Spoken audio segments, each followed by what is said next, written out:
We're back in the carpentry lab today for this video, and in this one I'm going to be showing you guys how we constructed this classic timeless paneled wall that you could really put in any space. We're doing this of course with the Windsor 1 lineup of moldings. It's a simple construction, so let's get into it. The first piece we're going to install for this paneled wall is what's called our bottom rail. We're going to do this with a 1x8 and we're going to elevate it off that floor just enough so that when we put our baseboard molding on top of it, it gives us the proper reveal that we're after. You'll see this later.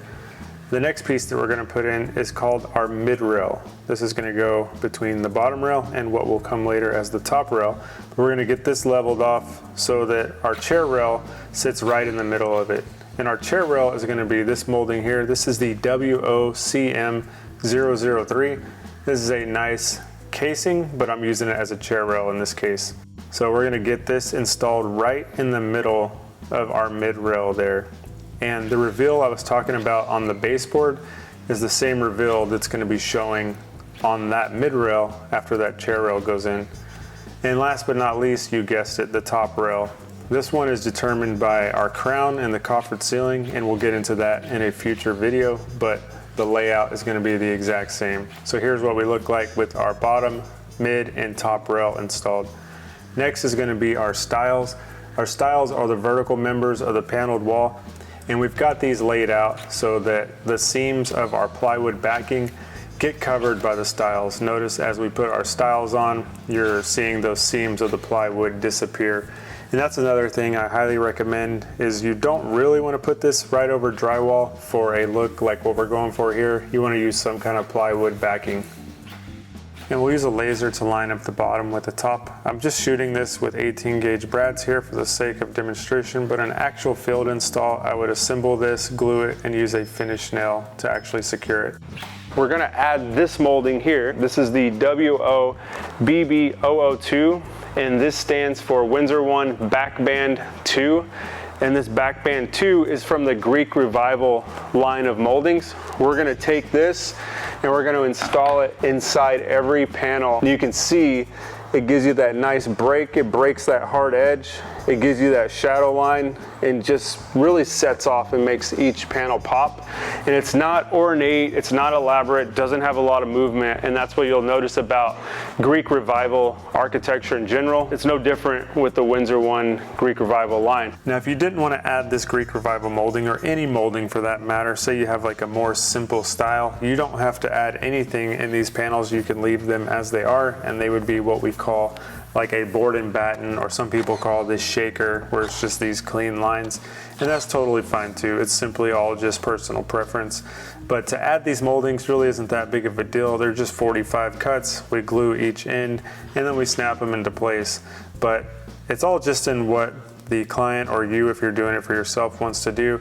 But I personally, for one, as a trim carpenter, am a little biased, and I like to show off some awesome profiles like you see here.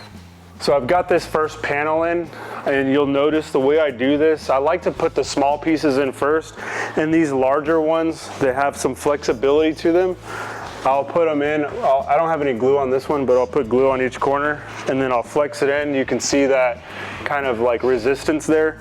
You don't want it too crazy where you're like forcing it in, but how it just gently has that kind of like tension on it. With the glue and everything, as you put this in, it really locks everything in together. Guarantees you're gonna have super tight miters, which is what really shines in the carpentry. When you can get all this stuff, all your cuts on point, have that little pinch fit where it's a little tension there, get it shot in, that's really what's gonna set one of these installs off. So I'm gonna throw some glue on this one and do exactly that.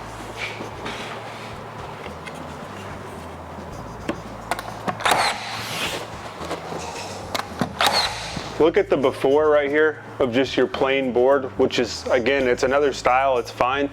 But look at what this does when you wrap around with these two moldings. Look how that style just softens and it looks just super awesome. I love the way that that deep cut on that backband molding creates that really heavy shadow line. And this thing looks super, super duper strong now. I'm a more traditional guy myself. I like the actual moldings. So I'm drawn to this style more rather than something that's just more plain. But to each their own, but I mean, that just sets that off right there.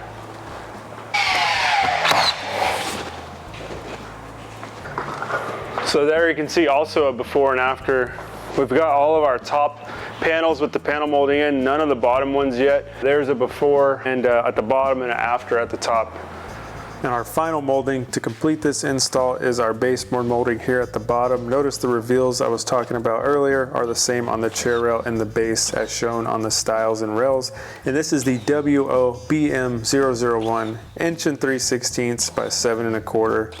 Awesome piece. So there you have it, a classic paneled wall using the Windsor line of moldings. We did shoot some primer on this to kind of show you guys a more finished look. It doesn't have all of our dirty fingerprints on it.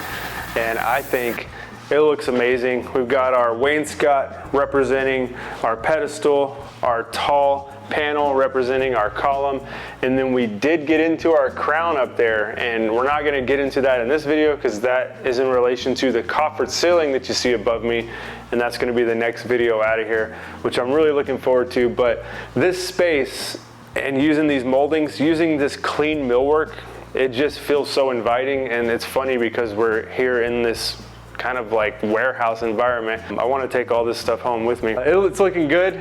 Love it, and just stay tuned for that coffered ceiling in the next one, and that's when we'll see you out of here again.